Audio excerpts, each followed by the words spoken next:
Good evening, everyone. Happy New Year, and welcome to the first in the Royal Drawing School's Creative Conversation series this term. To start off our series, I'm really delighted to welcome Ayla Lepine and Caroline Campbell, whose conversation is going to explore the relationships between theology and the arts in the National Gallery. And they're going to be giving particular focus to two celebrated Italian works of art from different periods, which will provide the opportunity to stimulate new considerations regarding holiness and the sacred. So Piero della Francesca's The Baptism of Christ and Orazio Gentileschi's The Finding of Moses. It's really wonderful to have Ayla and Caroline joining us to share their expertise in the National Gallery's collections, a collection which of course has been such a rich resource and inspiration for artists at the Royal Drawing School. So I'd just like to introduce our speakers a little more. Ayla Lepine is the Howard and Roberta Ahmanson Fellow in Art and Religion at the National Gallery. Her MA and PhD at the Courtauld focused on modern medievalism and the Gothic Revival, and she's held postdoctoral fellowships at the Courtauld and at Yale's Institute of Sacred Music, and she was also lecturer and fellow in art history at the University of Essex. Her academic background draws together both art history and theology, with publications appearing in the Sculpture Journal, British Art Studies and Architectural History, as well as co-edited books on revivalism and modern monastic visual culture. She's a trustee of the UK charity Art and Christianity, and her current projects at the National Gallery include an exhibition with 9 regional museums titled Fruits of the Spirit, and the development of new networks for curators and theologians on the theme of crossing borders in relation to Gentileschi's The Finding of Moses. Caroline Campbell is Director of Collections and Research at the National Gallery, and she has overall responsibility there for the gallery's paintings and for those who care for them and research them. Caroline studied at Oxford and the Courtauld and has held curatorial positions at the Ashmolean, at the Courtauld and the National Gallery. She's a trustee of City and Guilds of London Art School and the Association for Art History. Caroline's written on and curated art from the Middle Ages to the 21st century, but her particular love is for the art of Renaissance Italy, and that's been the focus of most of her publications. Her current projects include an exhibition on Duccio and 14th century Siena, and how best to celebrate the National Gallery's 200th birthday in 2024. So a warm welcome to you both, and thank you for joining us, and to all of you listening in the audience, just to remind you, for those of you who might be new to the series, that you're very welcome to ask questions or leave comments in the chat box or Q&A, and we'll return to those at the end of the conversation. Welcome to you both. Hi. Hello, well, thank you. Thank you. It's so lovely to be with you here this evening. Thank you for inviting us. And it's, I wish we could be doing this in person, but it's pretty good to be doing it on Zoom. And I've certainly enjoyed some of your creative conversations over the last year. So it's lovely to be participating in one too, Claudia. Great. Next time in person, hopefully. Hopefully, yes. Yeah. So when we were thinking about what we would talk about today, and it seemed most sensible to focus it on 2 pictures that I suppose in different ways mean a lot to us personally, but also have a lot to do with how we can explore this relationship between theology and the arts. And we thought when we were beginning to think about this that it would be really great if we could start with some thoughts from Ayla, because she's in such an interesting perspective as somebody who's a trained art historian, who works as an art historian, but also is a theologian and a priest. It's such a pleasure to be here and to be able to bring all of these conversations together. And it's such a joy to be able to be the Ahmanson Fellow at the National Gallery. And when I was in the Sainsbury wing the other day, amongst some of the things that give people in the gallery such pleasure, and right next to actually the painting that Caroline's chosen for this evening, I recognized someone. There was this couple walking through the gallery, And one of them was Peter Groves, who is a priest in Oxford. And he was talking with his wife, as it turned out, and he wasn't in his clerical collar. He was there on his day off. And he said, well, I'd like to introduce you to Ayla, who has the best job in the Church of England. Which I thought was a very interesting thing to say, because my job is not in any way in the Church of England, it's in the National Gallery. But as Caroline says, blending those things together is a unique joy. And one of the reasons why it's such a special place in which to do this kind of work is because the idea of visual theology has been established and welcomed at the gallery and our partner, King's College London, with a number of people internationally for quite some time. And one of the things that I get to do is to teach on an MA in Christianity and the Arts, which runs jointly with King's and the Gallery.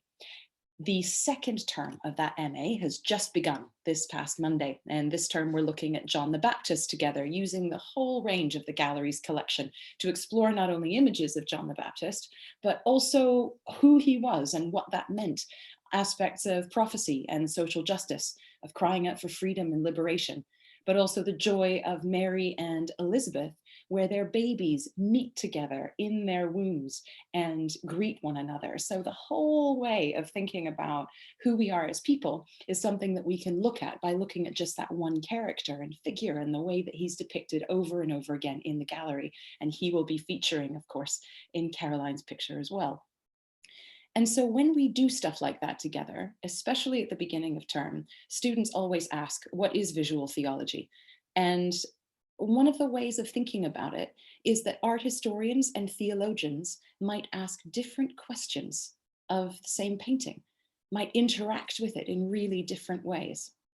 And one of the things that I like to explore with people, whether in that seminar or much more widely, is how paintings do theology.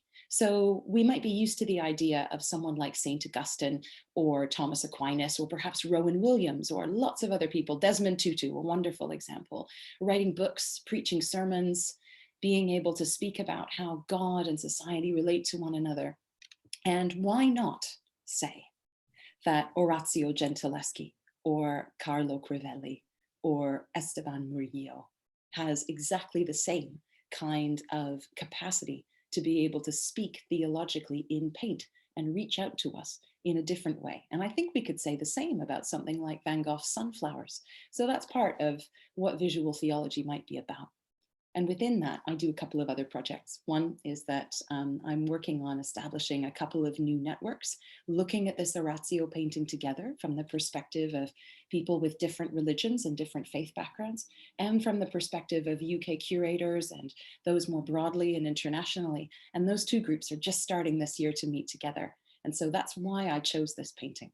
And the other thing I'm doing is the exhibition that you kindly mentioned, Claudia.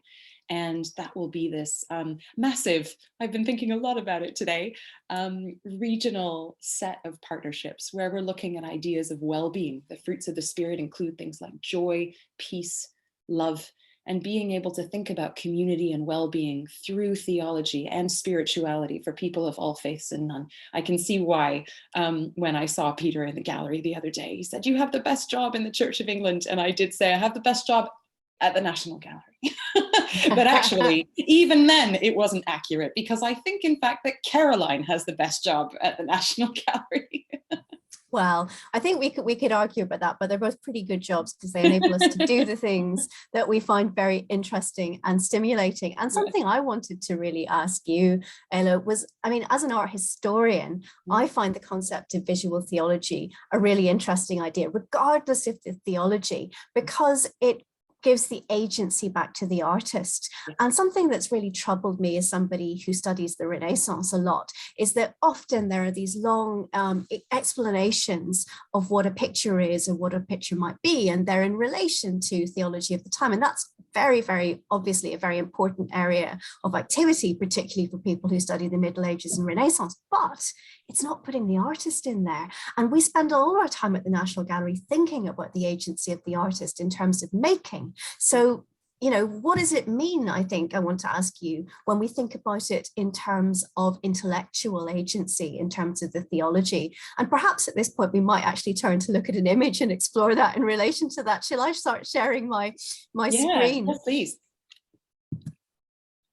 I hope this is always the moment when I hope it's going to work, even though we've done this so much over the last few years. Sometimes it doesn't. Beautifully. But hurrah! I think All we good. see Piero della Francesca's baptism of Christ. Now, this is one of my favorite pictures in the National Gallery. It gives me enormous joy and solace, and I go and look at it. Probably not every day, but I go and look at it at least a couple of times a week, particularly if I have had a meeting or something that's just been a little bit stressful or difficult, or I want to have that sense of calm and peace. So, my interest in it as a human being are quite different to my interest in it as an art historian. But from the theological point of view, Ayla, is there anything unusual that you think Piero is doing in this image? I think that one of the ways in theologically, and I, as it happens, also spent 45 minutes in front of this painting earlier this week with a colleague, and we just sat and looked at it, and it changed so much for me. And so theologically, I'm starting to think that something that's happening here that is a bit unusual has to do with the angels on the left. And what I saw and what I wondered about, what I want to ask my students about, is how these three figures, these mysterious figures, are helping us to enter into the story of the baptism and that sacrament afresh, are asking us not only to look at this image of the cloud-like dove, so horizontal, the serene, that calming image of Christ, that striding forward of the Baptist, but also how we might play a part in that and what that might mean. And so you tell me what you think of this. What I saw is that the angel on the left with those beautiful wings has a gesture that horizontally has this quality of stretching out like the wing of a dove, and it stretches past that tree. And for me, that angel was saying, look, don't look at me, look at this. And the second angel in the center has always struck me as a figure who is uneasy, unsure what's happening, and almost worried. Someone described it to me the other day as the sort of face that people make when they wonder whether or not they left the gas on and whether or not they left the milk out. And then the third angel with that beautiful touch of the hand, and then this hand on the shoulder, almost perhaps providing a tender kind of haptic comforting for that figure in the middle, is looking at us and saying, yes, this is where you should be. All is well. Focus on Christ. Focus on that sacrament. And so it felt like the angel on the left was, be here and worship. The angel in the middle was, but I don't know how. And I don't know what to do. And I'm not sure whether or not that's all right. And the angel on the right, behind the tree, is saying, you have permission to receive what this is, to be present in this sacrament, and in the sacrament of the altar too, present at the Eucharist. So that was my little angel thought when I was sitting there on Tuesday morning at 9:20 with, I will admit, my shoes off, cross-legged on the floor. They must have thought I was very strange, the art handlers. Well, I think your description of that is really gripping, and it's very much more interesting than that which I find myself often coming out with, which is that these, the colors of the angels are fascinating because it's often said to be related to the theological virtues of faith, hope, and charity. And yes, that might be the case. But actually, what's so amazing about this image, and in fact many religious images when you start dissect them, is how incredibly personal and idiosyncratic these are. But also, I think we have to think, does this reflect the artist, or does this reflect where it was made for? And in the case of this altarpiece, which is a painting that was made by Pierre when he was a really young man. I mean, it was possibly made in about the year 1439, when he probably was around 20, though we're not actually sure when he was born or when he, or any of these details about it. But it was made, if I can move on, if I can get this to work. Oh no, that's the last one. It's gone front to back. I think you're going to have to close your eyes for a second while I stop sharing and move back and do it again so that I get the images in the right order. I think what is really interesting about this picture is that it's a picture that's been revered in the National Gallery collection for a very, very long time, but it was made for a really minor church. It was made for a small church. It's now the Stained Glass Museum in San Sepolcro, Piero's hometown, where he spent most of his life. It's not a big or impressive place, although it's been connected with the Camaldolese monastery, where it probably went soon after that. And then also, it had this really, what we think of as a really weird juxtaposition. This always blows my mind, Caroline. It always blows my mind. I showed it to my students and they all went, oh! Yeah, it is a bit of a shock because we think of the serene calm of Piero's image with its wonderful angels who you beautifully described, the perfect figure of Christ in the center with the even more perfectly positioned dove of the Holy Spirit and the wonderful figures in the background till we get onto sin. And it's a picture that seems to be all about revolutionary ideas. And then we know that for certain from the 1460s, it was in this altarpiece, which looks completely different to it, by another artist from San Sepolcro, Matteo Giovanni, who spent most of his life working in Siena and who works, he's not exactly a traditional artist, that's not a way of talking him, but his aesthetic is totally different from that of Piero's. And it's possible, although we don't know for certain, that that's where Piero's painting was always designed to be, but certainly it was they were seen together, they were an ensemble for a lot of their lives. And they look so shocking and surprising to us, but yet that's how it was. But theologically, how does seeing this with the rest of the altarpiece make you think about the baptism and the role of the angels, for instance, or other figures in it? Well, I'm thinking back to what you were asking about the intellectual agency of the artist and putting the artist in the picture.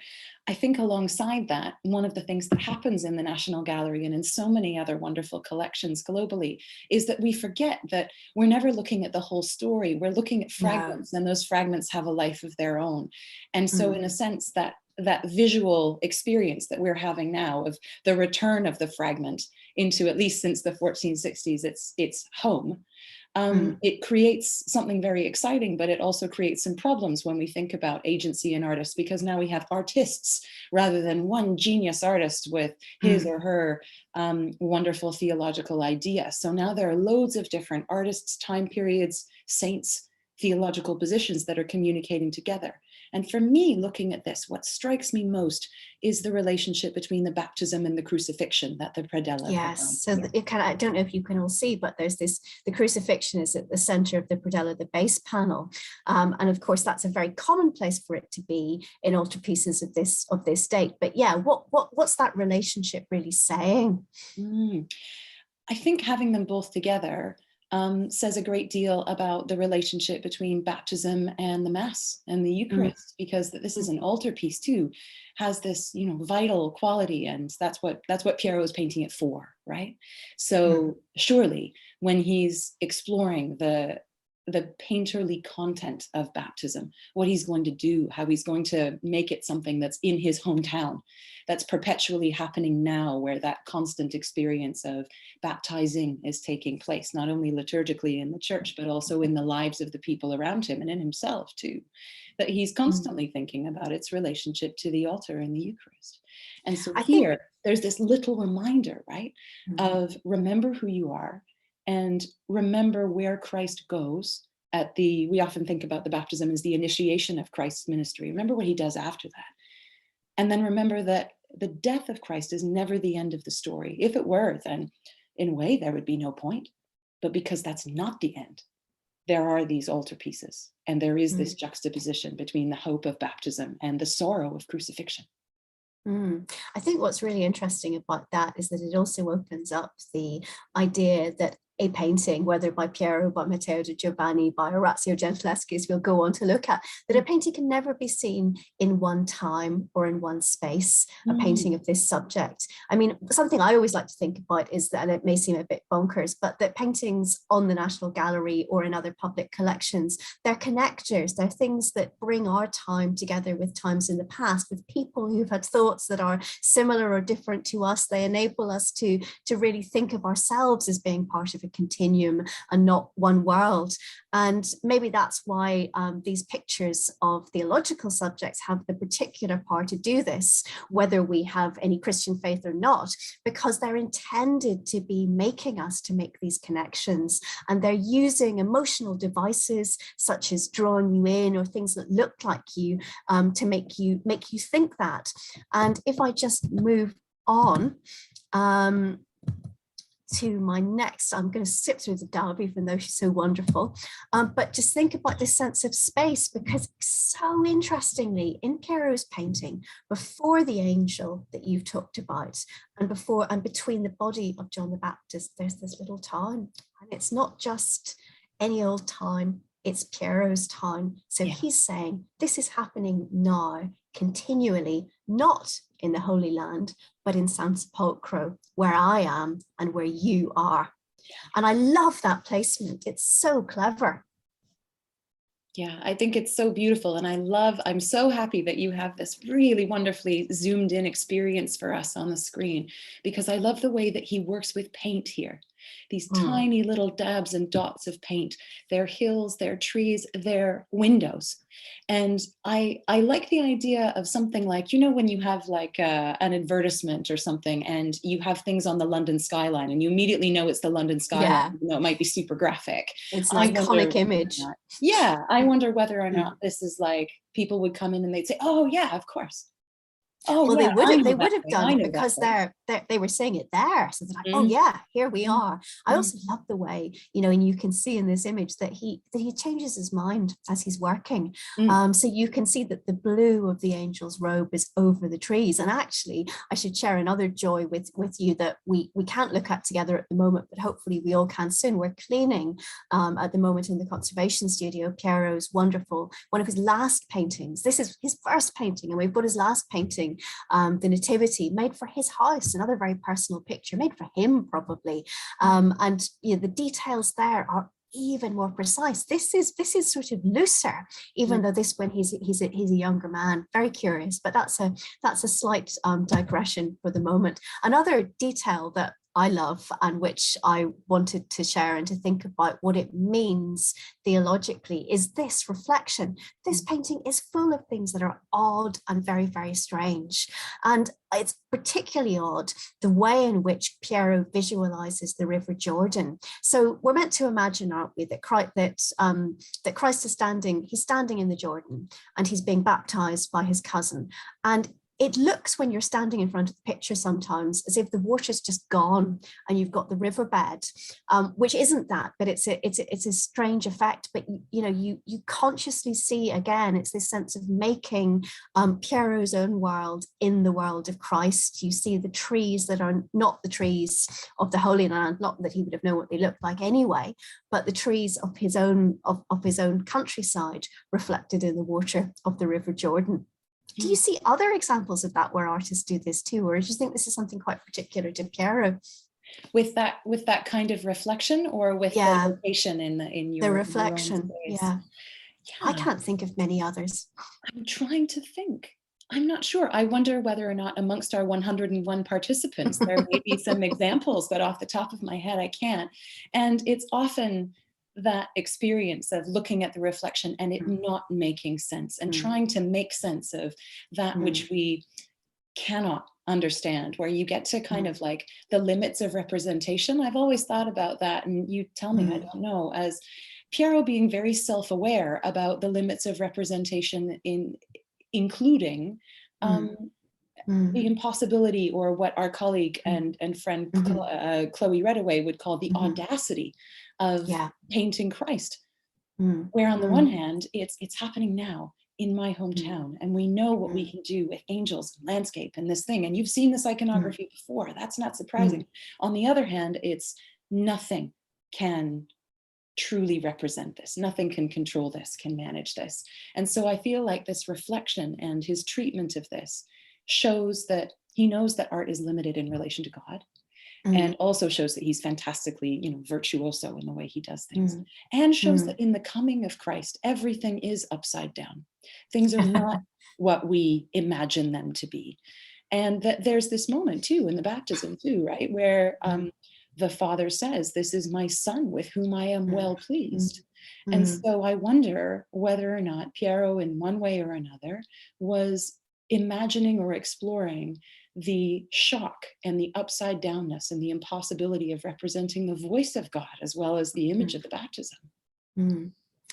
I think those are all really interesting points. And I think it might be a moment to move on to your image, because that's the other painting we were going to talk about, which is completely different, which is Orazio Gentileschi's Finding of Moses, because again, that's a picture about a moment of something happening which nobody expected was going to happen. And also a picture that is set in a place and a time that is very specific. It's meant to be Egypt, but actually it's Greenwich, we think, and the River Thames. Yeah, precisely. And thank you for being able to flow with these things together. It's wonderful. Caroline, if I remember rightly, you and I we picked our images separately. We were invited to do this, and it was like, okay, let's do this, let's do that. And I was so excited when they started to dovetail, especially about, rivers, locations, and these experiences of holy moments where artists and communities were kind of claiming them for their own. But I wanted to start with this because I've been thinking a lot lately about. That's a very curious juxtaposition. It is. Tell me what, I think it's probably what icons you're going to say, but maybe you're going to say something even more interesting.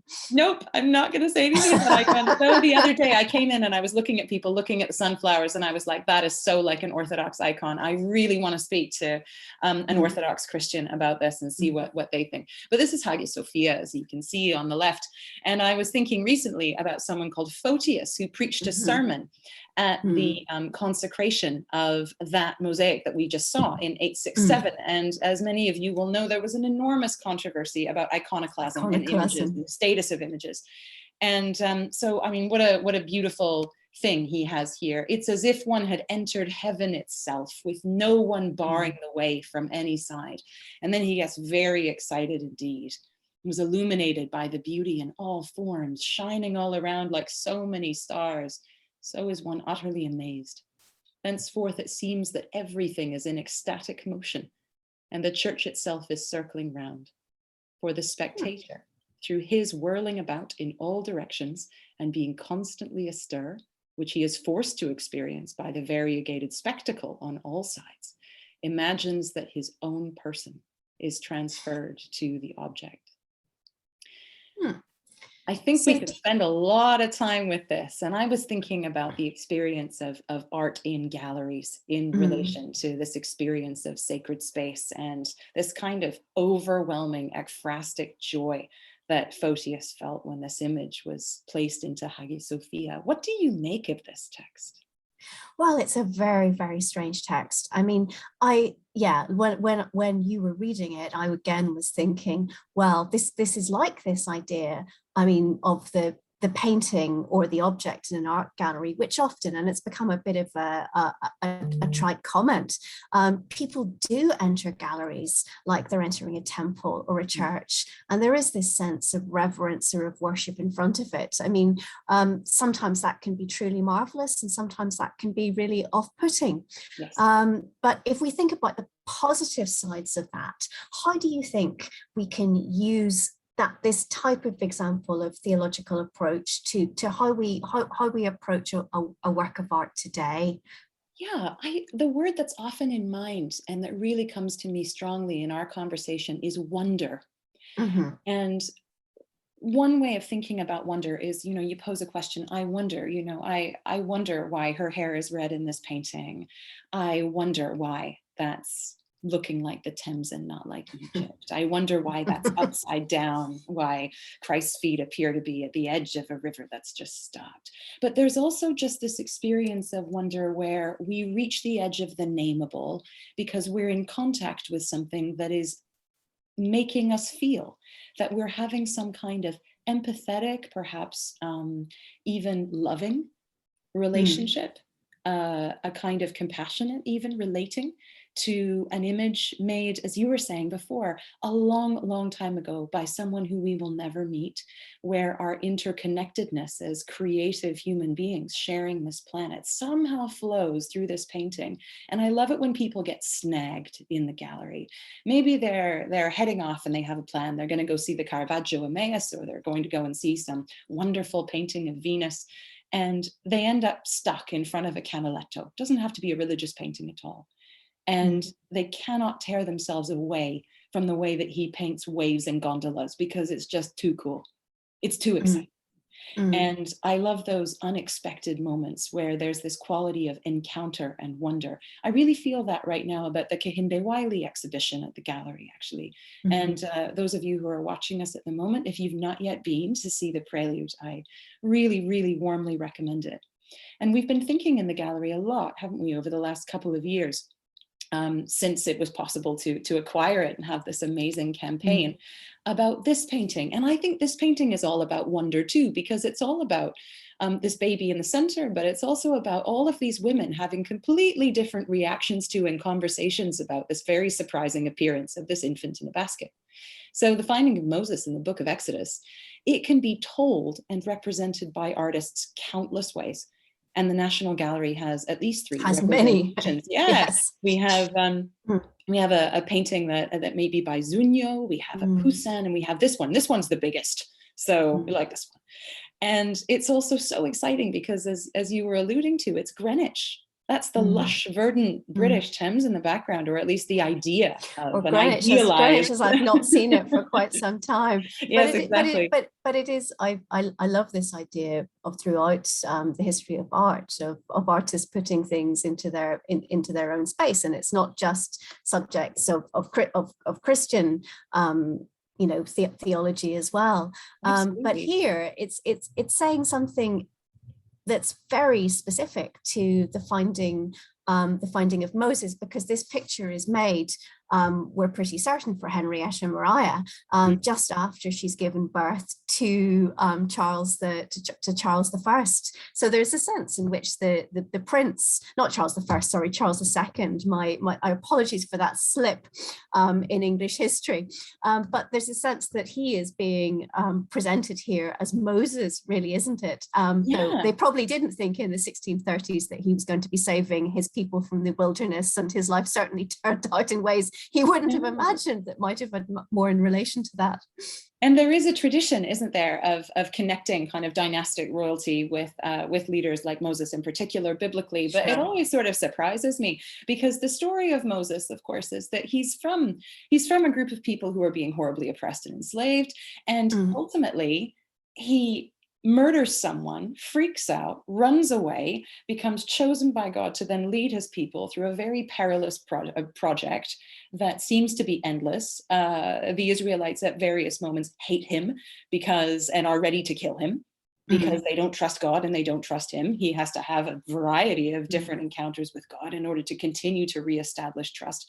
And ultimately, the liberation of the people is something that he only participates in with God, but doesn't completely follow through. So connecting that to kingship is actually a really extraordinary way of thinking about the relationship between religion and culture and narrative. And what I love about this painting is that these 2 figures on the right, when they're pointing and gesturing in a kind of a where did he come from? Where is he going? Where are we going? What does this mean? They, in where this painting would have originally been at the Queen's House in Greenwich, they would have been pointing out the window to the Thames. which I think is just fantastic, because there's this connection then, isn't there, between the story of London and the story of religious art and the story of scripture for people of all faiths and none. And that's kind of what the gallery is doing as well. And I was looking at this oh, look, this is a wonderful detail yeah. Of the baby Christ, but also, I mean, in the time that it was made, this, you know, the people for whom it was made for were involved and became increasingly involved in increasingly complicated theological debates. Yes. The fact that Henrietta Maria was a Catholic, and she married somebody who was nominally Protestant but was much less Protestant than many of his subjects would have liked him to be, to simplify it very, very dramatically. The story, does the story of Moses have a particular significance in that as well too? Because he is used endlessly, isn't he, by theologians to try and demonstrate that they are more holy than anybody else, and that whole lineage, even back before Christ, through the Hebrew Bible. Yes, absolutely. And this typology, the relationship between Moses and Christ, and the way that then those different figures are taken on as a way of identifying, I guess, with a certain kind of masculinity, with certain expectations about a closeness to God. All of those things are present there. And I think it's very exciting that at the moment we have Orazio Gentileschi's The Rest on the Flight into Egypt on loan from Birmingham. Such a beautiful picture. It's an amazing picture. I should have included it and I didn't, but it's got the fluffiest. Well, you should all come and see it. It's you must so go wonderful. See it. Yes, please do. And if you decide to come and see it, and if we happen to be passing through at the same time, nab us and say hello, because it's such an exciting picture to be able to look at together. And so but here, I guess you're thinking about the masculinity of Christ, aren't you, with this image? I mean, with the pointing of the fingers to the genitalia of the baby. Yeah, and there's another version of this painting that's in the Prado, and that was made for a Spanish audience. Again, the relationship between Catholicism and patronage in this painting is a fascinating story. And there, quite a big difference. Pharaoh's daughter is much, much closer to the baby than we have in this picture here. And yet the reason why I wanted to show you this is because I was looking at this with a Jewish colleague. She's a rabbi. And she said, you know, the longer I look at this, the more I realize that Moses is sucking his thumb because he's an infant with no one to care for him. No one is cuddling him. No one is picking him up. And he looks sort of chubby and pink, but he's actually probably quite cold. And he's in a place of real fear and longing and utter vulnerability and utter dependence. And how interesting in relation to, you know, all of these sumptuous fabrics and this swirling set of gestures around this baby in a basket. And so I wonder what you think of the idea of theology and of different types of views being a place where we can encounter something like vulnerability, like almost a shocking kind of empathy, where all of a sudden we're thinking about, you know, how all babies suck their thumbs, and how Orazio may or may not have, as an artist, been relating to that shared human experience of just being an infant.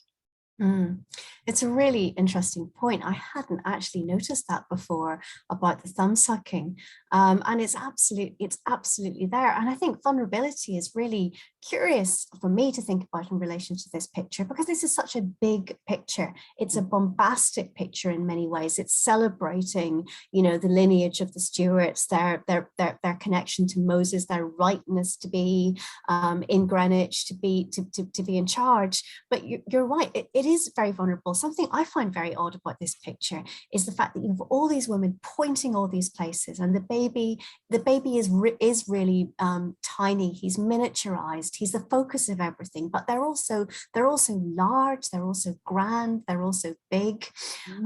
Yeah, it's a really. I mean, Orazio is a strange artist, I think. I mean, I love his work, but he has these very elongated faces and often these huge bodies. There is a strange, I mean, I know he's meant to be showing that this is the daughter of Pharaoh and her court, and they're all there with the baby, but I think he goes on maybe over the top on the opulence, but maybe that is intentionally, as you say, to emphasize the vulnerability and the, you know, the pathetic quality of the child, this child who's about to become royal but doesn't know he is at that moment. Yeah, and I love the contrast that Orazio builds in as well by using all these fabrics. This is such a rainbow painting. Truly, there are like bright yellows, bright blues, there are greens, there are reds, and you can see some of them here. And so he's using this in order to show that there's actually a big problem here, isn't there? That this is a real moment of drama, because we have the figure on the left who is a member of Moses's own family, because there's that interesting his sort sister. of sleight of hand, bit of dramatic irony, who is suggesting at this point that a wet nurse would be available to feed this baby, and that it would be advisable and reasonable and good and lovely, wouldn't it, to take this infant in. And so there's this moment of uncertainty between both of those figures, with this very mysterious woman in blue in the background who doesn't quite seem to be, you know, looking at anyone or at anything quite. And a number of the figures are either really, really caught up, or they seem slightly ambivalent about what's happening. And I just love those two figures you can see on the right here. Yeah, they're just the faces just pointing through. Yeah.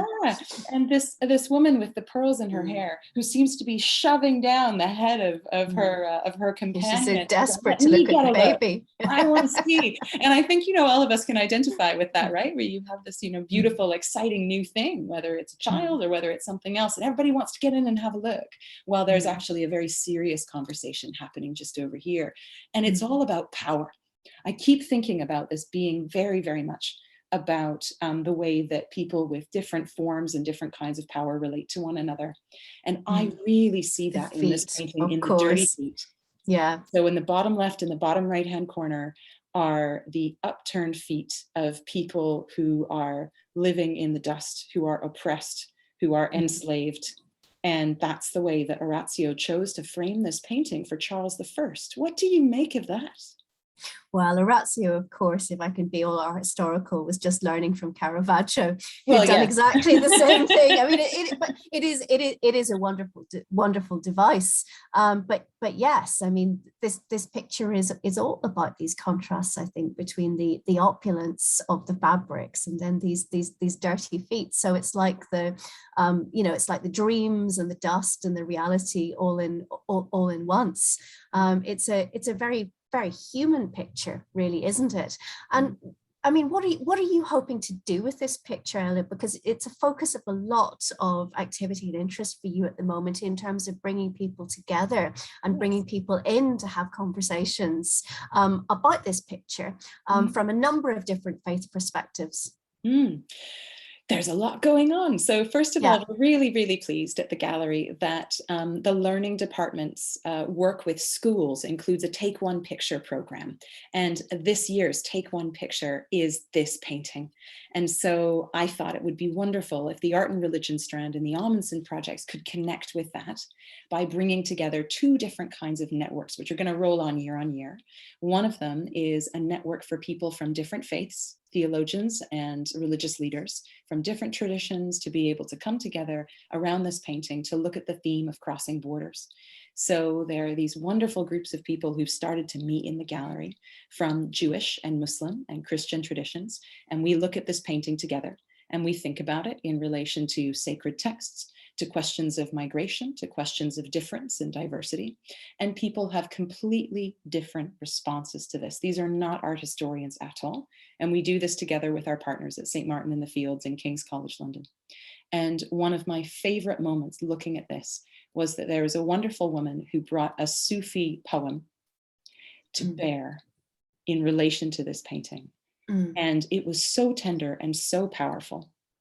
And as we got to know one another, towards the end of the day, we were looking at this painting as a group, and she said, you know, I don't see myself in this. I don't see my life story in this. And I wonder about what that means when I see all of these white women and don't necessarily see myself reflected in this. And we had a really powerful conversation together as a group from very different perspectives, where we were exploring that, because of course Moses is so, so important and present in the Quran and in Muslim traditions alongside Judaism and Christianity. And this painting was our host for that conversation. It was so powerful. And there's also a group of curators who are coming together in May, and we'll be looking at the same painting and the same theme and seeing how their regional museum experiences from all over the place, but especially more locally here in this country, are coming together with issues that they find sometimes quite challenging around the interpretation and display of sacred art and religion. So this painting is going to be our host for that too. Yeah, I think it's a really interesting subject because often in the 20 years that I've worked in museums, there's been quite a sense of wanting to, not engage with the religious subjects of many objects in collections. And in collections in the UK, the majority of them still are subjects of Christianity. And that's an issue when we're really wanting to have a dialogue which is open to everyone, and also to say these objects are here for everyone. But yet there's not necessarily obviously a way in. But I think what I'm really enjoying about the conversation that we're having today, and about the conversations we're having more generally, is that you have to use this. You can use the subject matter in all sorts of ways. Just because something was made for a Christian context once, that is one way you can look at it, but you can use that to expand the conversation. And you shouldn't be trying to talk away, to be embarrassed, as sometimes I feel people are,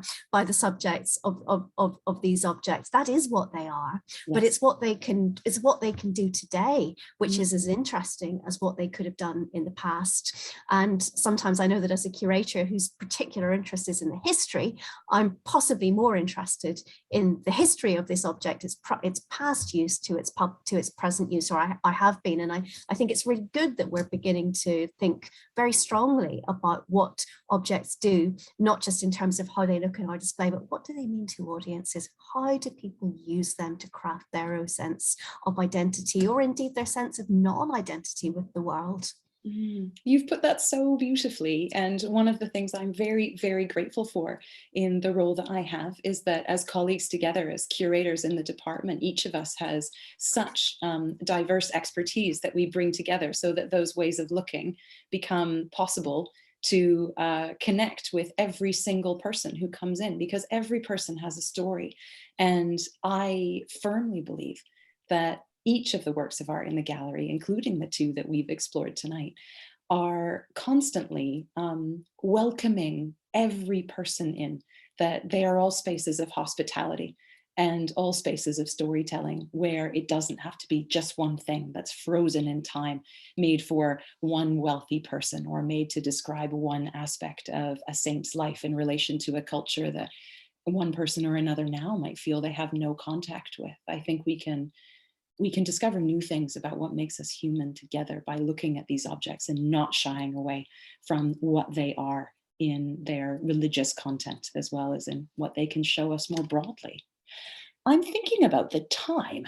Yes, I think. Shall we find out what other people think about this? What other people think, exactly.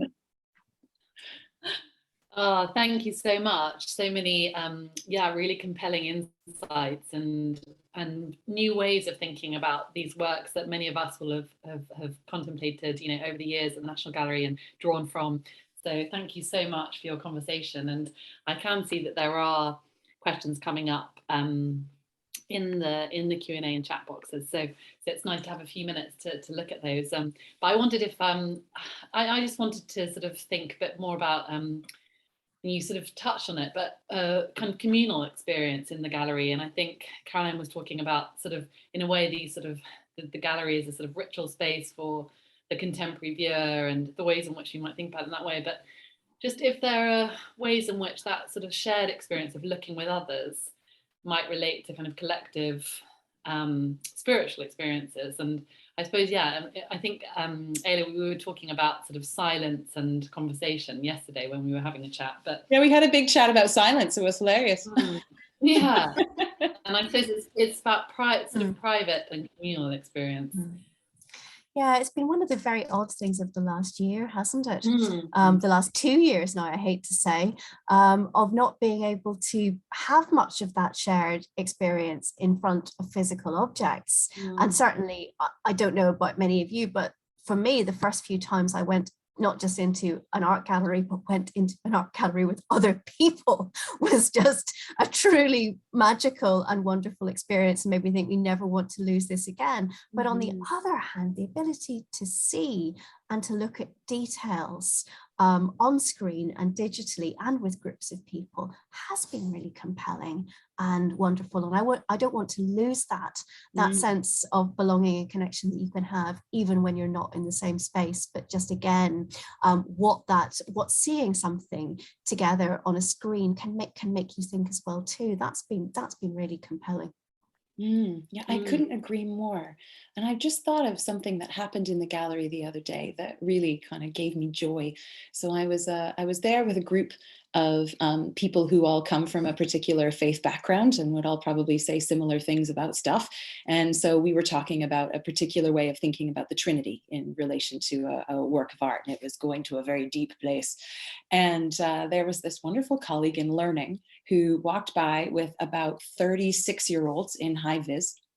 And they were moving from, one room to the other.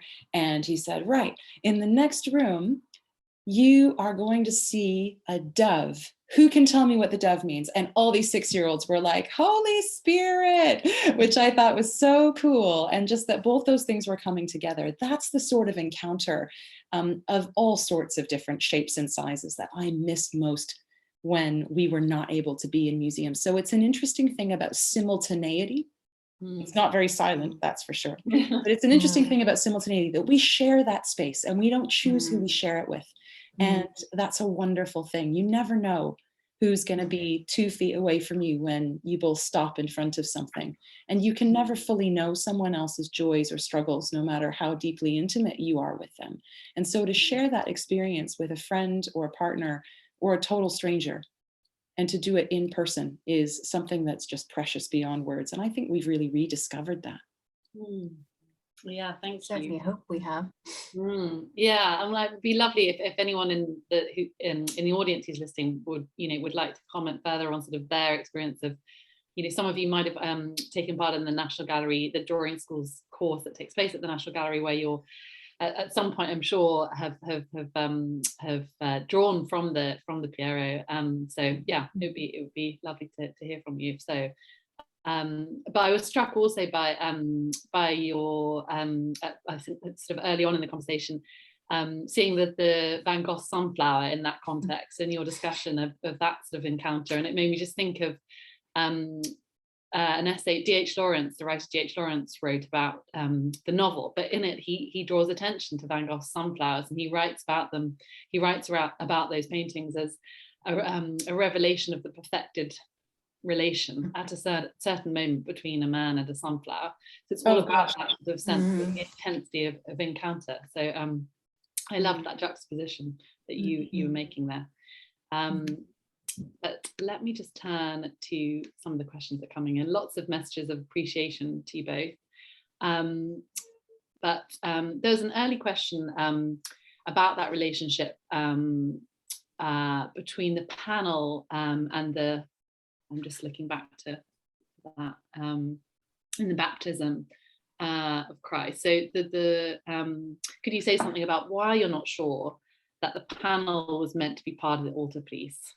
And what is the evidence that was supposed to be there? Okay, I could give you a short version, or I could give you a long version. I'll go for the short version. So we know it was there by a certain date, because there are some documents which demonstrate that it was. We also know, because my colleague in Britain, you and I, went about 4 years ago to San Sepolcro and spent a week bringing our measurements of the baptism panel. This is when things get really geeky, and comparing the profile up to that of the Matteo de Giovanni panels, and we came away completely convinced that they had been together. They really were together, even though our baptism panel has had all sorts of horrible things done to it, such as it was thinned terribly in the 19th century. Awful things happened to it before that, and then it was cradled. But there's enough evidence to be certain, and the dimensions fit. So it definitely was in it. But whether it was intended in it from the beginning, that's just what we're not certain. And we Britta and I, with our colleague Rachel Billinge, we did start looking really intensively into the Piero baptism a few years ago. And then for COVID and for other reasons, it's had to take a back seat. But we are hoping to come to this again because we've been asked to publish what we think about it by the Museo Civico in San Sepolcro for a book coming out next year. So you will be able to read a longer version of this in about 6 to 9 months' time. But it's so interesting because the history of art, particularly on the period that I mainly work on, you know, sometimes you have loads of documents for the most random reasons, because there was a will, because somebody died, there was a fight over the inheritance, and sometimes you have absolutely nothing. But then you also have to use the pictures themselves as physical documents, and that can tell you a great deal. But there are always going to be questions which are left unanswered, and it's just hypothesis and best guess. Wonderful, thank you. We'll look forward to that more in-depth discussion following up on that. Just looking at some further questions. There's a question about the relationship between the second angel and the third. So that it was drawing our attention to the angels. With a hand on a sister's shoulder, the third angel seems like a Greek chorus, somehow precognizant of the tragedy of death that will necessarily occur, as in the panel below crucifixion. And could you comment on that, please? Shall I share an image again? Yeah, that'd be great. Of it. I've actually got another detail we didn't show because we were having such a nice time talking about other things of the angel, and indeed that sense. I mean, I think what I find so difficult to be firm about this work is that I think Piero is deliberately leaving so many potentials open to us, because the idea of a relationship with as you've mentioned, it does make perfect sense. We don't really have any evidence for it, but we don't have really any evidence against it. And some art historians have got very interested in the fact that San Sepolcro is an area where, of course, the Etruscans were, and is there any sort of connection to things that Piero might have seen in his environment which were from that ancient civilization at least? I just don't know, but I do find what you say really compelling. Yeah, I do too. And I suppose if I can jump in, perhaps slightly perverse though this is, Caroline, what's it like for you as an art historian not knowing? I was asked this the other day about, like, what does it mean to you when you kind of run out of knowledge and you don't know? And of course that happens to me infinite times a day. So what's it like, the open questions and the not knowing? Oh, I love not knowing. It's really interesting. Makes you one of think. My favorite things too. And there's knowing and knowing. I mean, Yes. there's wanting to know from a sort of documentary point of view, I suppose the stamp collecting approach, and that's interesting. But there's also just knowing in terms of thinking, which is a different thing. So not knowing is good because it makes you think. Yeah. And theologically, there are so many different types of knowledge, aren't there? And there's sort of knowing as revelation, the relationship between knowing and wonder, and our capacity for curiosity as human beings. Maybe that's what keeps so many people coming back to the Piero over and over again, and to paintings like the Orazio as well, where we have so many questions, and you can pose a new question each day. And each day, and they're all valid as well too. There isn't such a thing as a stupid question ever, I think. Thank you. So following up on the thinking more about the Orazio Gentileschi painting, there's a comment about how it's an irony that Pharaoh's daughter is probably pointing not just at the masculinity of Moses, but at his circumcision, which contemporaries would have thought identified him as a Hebrew child. Learned contemporaries, however, might have read Herodotus, even Inigo Jones did, who claimed that the Egyptians adopted the custom of circumcision before the Jews. I just think that's a great observation. It's a great observation, and that in its 17th century context and now as well, that still scans, doesn't it?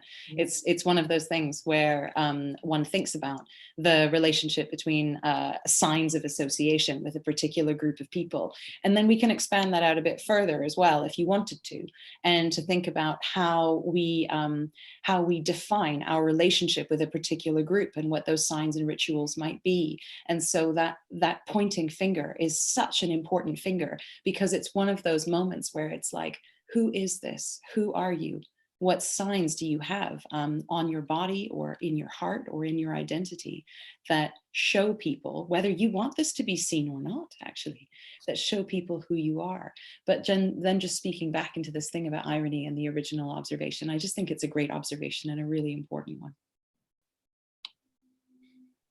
Thank you. Well, we draw to a close, but it's been really wonderful to witness your conversation, to have these new insights on the collection, and lots to look forward to in terms of your networks and the forthcoming exhibitions. I don't know when the Duccio exhibition is coming up, but that sounds really exciting, Caroline. Well, it's called something like the invention of painting at the moment, which I think is actually a reasonable title, though a bit polemical.